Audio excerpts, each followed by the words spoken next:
May panibagong pasanin po ang mga consumer ng Meralco ngayong buwan. Sa abiso kasi ng Meralco, bahagyang tataas ang kanilang singil sa kuryente.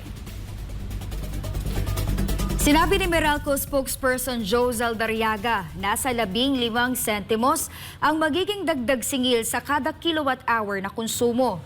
Katumbas ito ng 31 pisong dagdag singil sa mga kumukonsumo ng 200 kilowatt hour at 46 pesos sa mga kumukonsumo ng 200 or 300 kilowatt hour. Ang dahilan naman ng pagtaas ng dagdag singil ay ang pagtaas ng transmission charge. Sa ngayon, naabot na sa higit 11 piso ang singil sa kada kilowatt hour sa mga kabahayan. Samantala, asahan na rin ayon sa Meralco ang pagtaas ng singil sa kuryente sa susunod na buwan dahil sa pagbahal ng presyo ng natural gas na ginagamit ng dalawang power suppliers ng Meralco.